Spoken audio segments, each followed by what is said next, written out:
Broadcasting from the business capital of the world, this is the Podcast Business News Network. Welcome back to the show. We are so happy to have Kristin Mason joining us again. She's the owner of Reining Hope Counseling Services, which is based out of Morgan, Vermont, and really is a farm-based counseling provider. She's doing so much to help, children, families, people of all ages. How are you today? Great, Jill. How are you? I was just saying before we got on here, I usually don't have my hair down, but maybe it's a day to talk about having our hair down because I just got out of the shower. It's so hot here. Hot, I say, in Vermont because we're in the springtime, but it's nice and warm out right now, like 40 degrees, which people down south are probably like, are you serious right now? Right? Aw, I know, but it is warm. I'm in New York and it's like, it feels like a summer day today, right? I bet. Are you getting rain there, or because we had some rain, but my dad called me this morning to warn me. He said it's going to be really bad. Never happened, so that's a good thing. I know. I look at the weather app. I look at I literally this morning went outside and be like, probably what they did in the olden days, right? You just go outside and be like, oh, okay, clouds are high, we're good. Aw. Well, thank you for being here. The horses must be doing well. How are they? And tell us a little bit about what Reining Hope even is.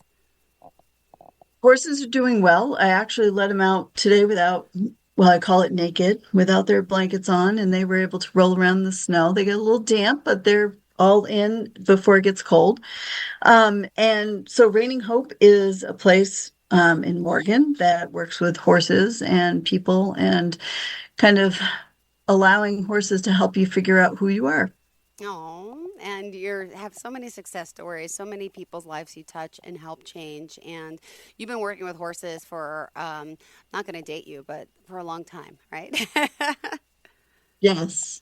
Yeah. And I didn't grow up with horses. I know, a lot of people and my friends have grown up with horses. I didn't. I always loved horses and I loved animals. I think my parents said veterinarian was the first word I was able to spell. I don't know because I don't remember. But anyway, if they say it's true, it's true.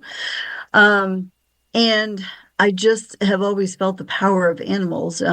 Horses, I don't even know the exact point where horses came into the picture because we lived in a little town in Orleans, Vermont, and when I was growing up and we didn't have any land, I think maybe, how they say genetically things can travel through generations and stuff. I'm really thinking honestly that in my past with my ancestors and everything, I really believe that probably was handed down. And my dad used to spend time down in New Hampshire with his uncle, who had drafts, and he was this tiny little man, Uncle Phone.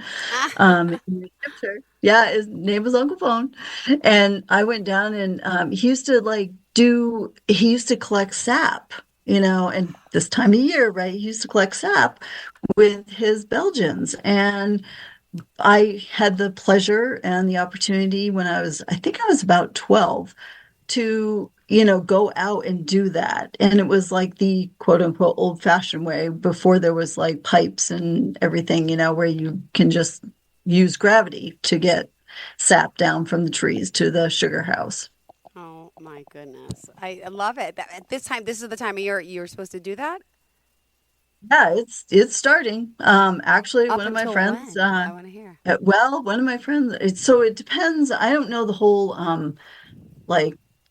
engineering part of it, I guess I would say, but the nights have to be cold, the days have to be warm, as far as I understand, and for the sap to flow, right? So the sap is basically water, sugar water flowing up into the trees, right? The maple trees. So one of my friends who actually has her horse here, she's here out with magnets on him right now. I don't know if she's able to listen. She was going to try to connect, but her and her husband own maple producing business here in the Northeast Kingdom, and they've been out fixing their lines, and they're just hoping soon that it will start flowing because it goes from about March to I think it's about 4 weeks long. It really depends on the weather. You know, they really hope that it's cold at night and warm during the day. So this spring change, you don't want it to warm up too fast because then it just goes up and starts producing the leaves and everything. So, Wow. Oh my gosh. I never even knew this. See? I'm out of the loop yeah. being in Vermont. I mean, not being in Vermont, I should say. Ah, Yeah, so the open house, Sugar Open House is the weekend of the 22nd of March up here. They last year I think they had 2 weekends. This year they've got I think just the one. So it's the 23rd, 22nd, 23rd of March. So yeah. So anyways, going back to, the whole Belgian thing and whatnot. And, my dad there's stories of my dad used to be down there with Uncle Phone and I think it was his granddaughter, Uncle Phone's granddaughter, and my dad used to work down there and he would tack the horses up. So he did all the groundwork for it. And mm-hmm. then they would just jump on and go riding. And then my dad would take care of the Wow. horses. So it's like, it's kind of cool in a way because that's the way I learned. I learned from the ground up, Yeah. right? And starting with a good foundation. And maybe that can be like the theme for anything we start, right? Understanding what's at the foundation can help Mm-hmm. build a very nice, let's say, house, for example, or home, right? Aw. Yeah. Can you hear I me? don't know yeah, I I can hear you. froze. Good. Good, good, good. No, No, I don't know what's popping up down there in the bottom there. It's weird. we're on like a delay, but it's okay. It Oh, happens. So I it's keep good. stepping on you. I'm sorry. Is that, Yeah, what is that? I don't know. I'm like, I know what it is. I'm so is it one of sorry. your kids' toys? It's my water bottle. Oh, I'm like, I'm looking at you the whole time. I don't like looking at myself. So a lot of times I just put the screen on my guest because I don't like looking at myself. And when you said that, I'm like, and I knew we were glitching because you were, and then I didn't know what you were talking about. I'm like, oh my gosh, I'm so sorry. that's hilarious. Because I got like the I'm like, green is screen that thing, fire hydrant? I'm so sorry it was distracting you. I just don't like. That's okay. I was like, am I doing that? So But the power of observation, right? it's so true. It's so true. Ah, Oh my. gosh, that's funny. So how are your cats? Because, we talked about them and you showed me I and they're had, yeah, one of the producers screenshot the video we were doing that day, so I got a picture of them. They're doing amazing. My niece actually came over about an hour ago. She's downstairs playing with them, and they're like what, like 2.5 months old now, and I still have them. So, yeah, Mhm. and now I'll have 6 cats. I think that's a little too much. So I don't know what I'm going to do.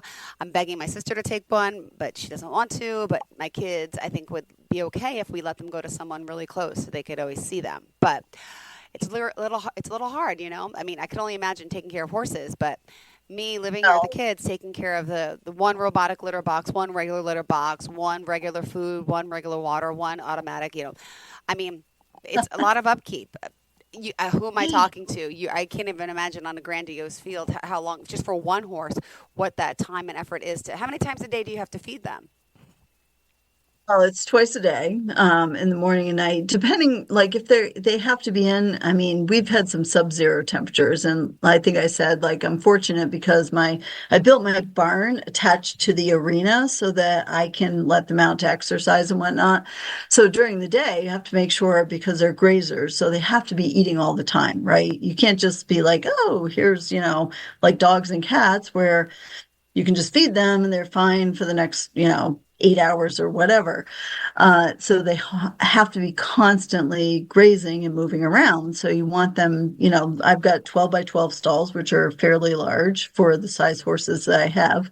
And then the arena. So, letting them get out and play with their friends, so to speak, helps them just stay connected. I mean, you wouldn't, so being empathetic, and those of you out there that are listening, you'll understand this, but I can almost feel like when my horses are cooped up for too long. So I Mm-hmm. have to get them out in the arena. I don't care how long it takes or if I have to get up earlier in the morning or whatever, because I have that sense like I don't want to be cooped up, right? Yeah. So it always putting yourself in somebody else's shoes, basically, or another animal's shoes, Mm-hmm. is like, Okay, I know I wouldn't want to be in a 12 by 12 stall for 24 hours straight. So what can I do to help when it's too nasty to be outside? You don't want them in sub-zero temperatures because it gets cold, and I don't have a water source out there when it gets cold because everything freezes. So what can I do? Well, put them out in the arena, even if it's just a change of scenery for So 15, true. 20, 30 minutes.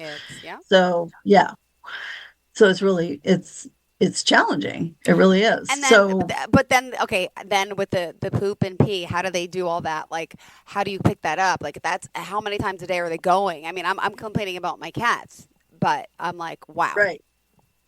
I mean, you get a wheelbarrow full of like 5 or 6 Hmm. stalls or whatever. I have 10 horses here, and two of them are minis. But so, living rurally, we're fortunate. I Yes. have worked with people who, well, like even in Burlington, Vermont, some of those stables, they have to have like a roll off where they roll their poop up into something that takes it away. Yeah. We can spread it on our Hmm. fields, just like the dairy farmers, right? We have to Yeah. kind of follow rules and make sure that we're not spreading at a time of year that's going to run into the water supply. But we we have a manure pit. So we just roll it right out to the manure pit and we spread it in our fields, and it just recycles itself and it fertilizes for the hay that we get off the field. So it's sustainable in a way. Yeah, that's Um, awesome.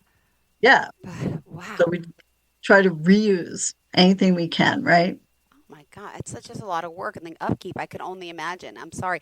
I don't know how we got into this conversation, but I'm glad. I'm just curious what the upkeep is on your daily life. And you're still working another job too, and you're taking care of the horses, and you're taking care of your clients. Yeah. And I mean, it's not. Yes, I think for Vermonters, it's stressful in the wintertime because we don't know what the weather's going to be, right? I Hmm. mean, and in Vermont, as in other areas, we've had some, natural things happening where there's been some flooding, et cetera. We're fortunate because we're up on a hill, Yeah. but we deal with the wind and we deal with the snow and we deal with whatever. So at this point in the season, I think everybody's ready for spring and So seeing the true. green grass. I did hear the chickadees the other day. Aw. That's a telltale sign. Like, I haven't seen any robins, but I've heard the chickadees. And so when I hear the chickadees, I'm like, yes, spring's around the corner. And of course, we, jump the clocks ahead. But there is a lot of upkeep, and there is even for, even if you have one horse or two horses in your backyard, they're a priority. It's like having kids. Quite honestly, you have to put yourself aside and you have to take care of them first, and because they can't take care of themselves, right? So you have to step up to the plate, and if you've taken on the responsibility of taking care of something that can't take care of itself, then that's your responsibility. So, yeah, do we get tired? Absolutely. Do we love it? Absolutely. Are there things that we have to deal with that people that, live in a city and a high-rise building don't have to deal with? Nope. Of And we have a course, call right? coming in. Hi, Kristen. Excuse me, you're live on the line with Kristen. Who's this? Hello, hello. I had a question. Hi, yes, So hi. does What's your animal name? I'm assisted? sorry, we missed it. What is your name? Oh, it's Ben. Hi, Ben. Please, just letting you know that you are live on the air right now. Go ahead. I was just asking, does animal assisted therapy help with people who suffer from like substance abuse and whatnot? Absolutely. Ben, I'm glad you asked that question. I mean, there are actually stables that work with people with substance abuse. And I think the reason why that it that working with animals helps with substance use is that you're taking responsibility for something else beyond yourself. And it helps with like redirecting your attention in a way, but also just realizing that what would happen if an animal, for example, was got into a weed or got into something, right? How would that affect their lives, right? It would probably damage their liver. It would probably, do something long term. So I think there's multiple ways that you're taking on the responsibility of working with a being that can't take care of itself in one way. And also it's finding yourself, because like with horses reflect what your personality is, what you're doing, but they also are non-judgmental, right? Ben? Benny there? Oh, sorry, zoned out for a second. Yeah, I guess you're right.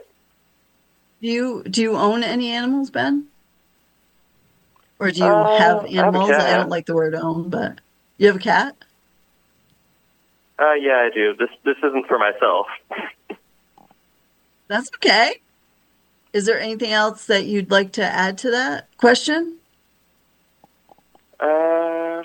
No, I don't think so. Thanks. You're Thank you, welcome. Ben. Have a good day. All right, 631-307-4010. Lines are open, 631-307-4010. You can call in and ask anything to Kristin Mason here from Reining Hope. I know we've been on a tangent, but the work that she's doing that we're talking about is the work she's doing with animals and people, including, as you mentioned, somewhat substance abuse. What other areas of focus do you and the horses work with, in a sense? The horses also work very well with people that are they're struggling through PTSD and trauma. Again, because they're non-judgmental, they're big animals, also confidence building because they are big, and sometimes people, they don't trust that they can do things. And when it's introduced in a calm and inviting environment and with support and in a safe environment, people can really kind of find themselves with animals, and especially with horses and also dogs. I mean, cats are awesome, as we know, but cats are a little independent, and they come to you when they want you and when they think that they need you. Horses are prey animals, so they have to decide whether they're going to come to you and whether you're a safe space. So, for example, even with me, okay, so the other day I was like turning my horses loose in the arena one at a time, and all of them have different personalities, right? So I have to be present. I have to be present in order to observe them, in order to connect with them, in order to be like, okay, are their gates off? Are they happy? What are they doing? And some of my horses want to come immediately into the middle of the arena and be with me. Some, depending on what I'm thinking about, want to be like, okay, she is not ready to have me anywhere near her, so I'm just going to stay out here for a little bit and kind of like do my thing around the arena, right? So if I have to be aware when they're ready to come in, we have to have a connection in order to determine, okay, are you just coming in because like you don't want to work anymore? Or are you coming in because you want a safe space and I'm it and you want me to walk with you? So it was a really super cold day not long ago, and I was out in the arena, and I will say that like 6 of my horses out of the 10 that I have here came into the middle, looked at me. The minute I started walking, they walked with me. It was almost like they were saying, like, why don't you just walk with me? Why are you forcing me out here? Why, you're cold, so why don't you walk with me? So, I mean, it seems strange to kind of like think about it in that way for probably some people. I mean, people that have been around horses understand what I'm saying, but or people that have experienced, working with horses. But it is kind of weird to be like, okay, so the horse is coming in. Yeah. Well, how do you know, that they want to walk with you or whatever? Well, you try it, right? Mm-hmm. They start walking with you. They're going to stay with you. Doesn't matter which direction you're going. I would do figure eights around the arena and whatever. When they were done, they'd just stop. And I keep walking and be like, okay, are you done? Good. All right, let's go in, right? Yeah. Well, let me also bring up, looks like I got this from the station. Someone wrote in, but hold on, I'm reading this email and it doesn't have, okay, there's no name on it. So if you are listening, thanks for sending this in. It says, what specific activities or interactions with therapy animals have been shown to yield the most significant improvements in emotional well-being for individuals in recovery? What specific activities or interactions with therapy animals have been shown to yield the most significant improvements in emotional well-being for individuals in recovery? I think people are going to have different experiences, but Yeah. in my experience, from what I've observed, is having them be able to work with horses authentically. So going out into the paddock, which I go with people, and I make sure that it's a safe space and that they're going into a paddock that I know that the horses are going to be safe with them. And if I see that the horses are just like, hey, get the heck out of my space, we're out of there. But also what I was talking about in the arena too, just being in the arena with them and allowing the freedom, not only for the person to explore, but also for the animal to be in a space where it's big enough that if they don't want or they feel afraid or threatened, that they can go and be somewhere, right? So you don't do it in a confined space. Grooming is another way to connect with a horse. Or an animal for that matter. I Yeah. mean, even grooming, probably you've groomed your cats even Yep. because they've I've got some brushed long them. hair. Yep. You're right. Yeah, Uh-huh. brushing them and dogs. But for horses, we do have cross ties where the horse is stationary. But that doesn't mean that you have to have them on the cross ties. You can have a halter, like a rope halter on, and just a lead line and just allow them if they want to move away. But it's when you're grooming specifically, the connection is watching the horse. Where do they like to be scratched? Where do they like to be groomed? Because they will move into it or away from it if you allow them that freedom of movement, right? Okay. Yeah. Well, it's funny. I groomed my cat this morning by accident. I just used my own hairbrush. I don't care. It's just a cat. But yeah, this People do morning it. because she walked past me and in the bathroom, and I'm like, oh, I see a little clump. I'm like, let me just use my little wire brush on you. It doesn't matter. Whatever. We share germs. It's okay. It's my baby. But but I love when my animals, my cats, they purr when you do it, and they get so excited. They feel love. They feel it's like a bonding experience for sure. And that's just a simple thing of grooming. I mean, I have bathed my cats, but I don't bathe them on a regular basis. But I'm assuming with horses, do they like baths as well? They don't mind. I mean, I'm fortunate because when I built my barn, I actually have a wash stall that has hot and cold water, so I can, No, you can they even don't have wash them in the winter. How often do you have to wash them? I don't give them a full bath in the winter. Yeah. And we bathe them maybe once or twice, like spring and fall. Okay. So, or if they're like ridiculously muddy or something. But I have an older horse, Allegro, and he has, it's not like he has diarrhea. He doesn't have diarrhea, but like the vet told me that sometimes when horses get older, they will leak out some water before they actually poop. Mm-hmm. So what he does is it leaks out, but it trickles down his back legs. So Yeah. I've through the winter have had to like wash his hind end, right?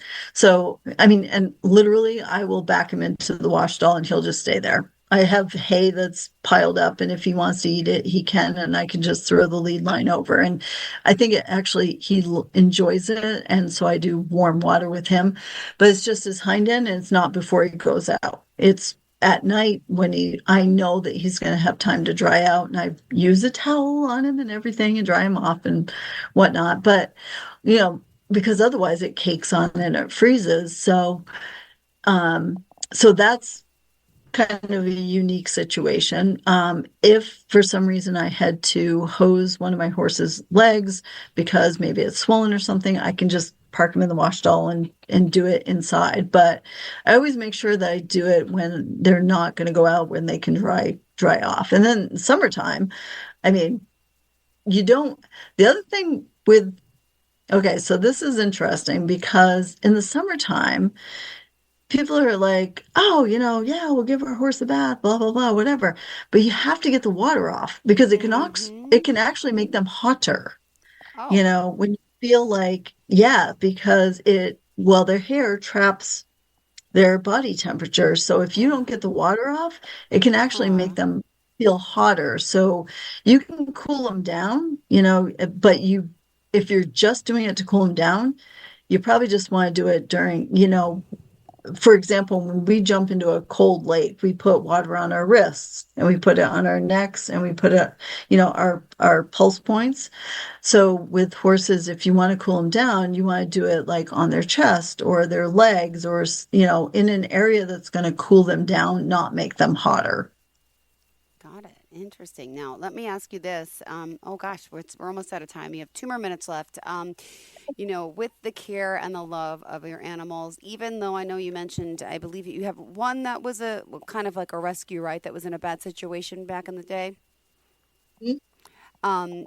With love, compassion, and kindness, as with humans, you can really change the core of that animal, of that person, and get back to a good place for those I know, because you're working with children who have suffered sort of abuse or mental, trauma. But it's interesting to know that both an animal and a person can, go through this, and your hands-on can Absolutely. help the animal too, which is fascinating. Yeah. And you have to take it at their pace, right? Because especially like if you're well, and that's another actually this is a nice conversation, and maybe we can lead this into the next one that we have is that when a horse has been traumatized, you can't force it. When a child has been traumatized, you can't force it. Like sometimes guardians or parents or people that are caring for children want them to talk about it, right? But if they're too young to understand it, you literally have to wait until they're ready to talk about it. Some kids, might dissociate or they might just like force the memories down. But when your brain reaches the capacity to be able to put, in layman's terms, put two and two together and connect with what's going on in their bodies, because technically, usually what they'll do is they'll feel it first in their bodies that Mm-hmm. something's off.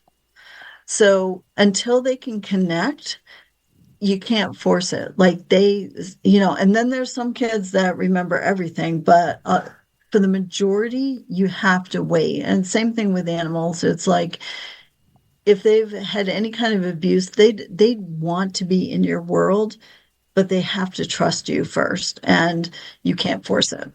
You have Got to it. wait it out. Lots of patience. Well, thank you so much for today, and remind us how we can reach out to you. Call me at 802-895-9166 or email me at kris12mase@gmail.com. Perfect. Thank you so much. Enjoy your day. I hope your hair is dried nicely. You probably have. Can't wait to wash mine later. Thank you so much. You have a fantastic day, okay? Thank you. I'll see you in a Bye. couple weeks. You got it. Bye. Thank you.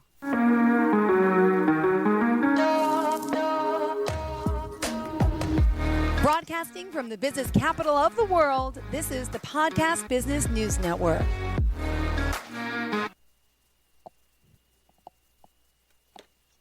Adopt US Kids presents Multiple Choice Parenting. Your daughter just had her first breakup. Do you A, put yourself in her shoes? How could he do this to you? And for Sheila, she has split ends. B, console her? Oh, sweetie, this is going to happen a lot. 4, maybe 5 more times before you get married. C, take charge? Got to get this all straightened out. Give a little talking to, man to man, mano a mano. Hey, Steve! Is now a good time? No? Okay, no problem. Bye. Or D, help her find a new boyfriend? I know a great place to meet boys. The internet. Nice, single boys. Never mind. How about some ice cream? As a parent, there are no perfect answers. But you don't have to be perfect to be a perfect parent. Thousands of teens in foster care will love you just the same. For more information on how you can adopt, visit adoptuskids.org. A public service announcement from the U.S. Department of Health and Human Services, Adopt U.S. Kids, and the Ad Council.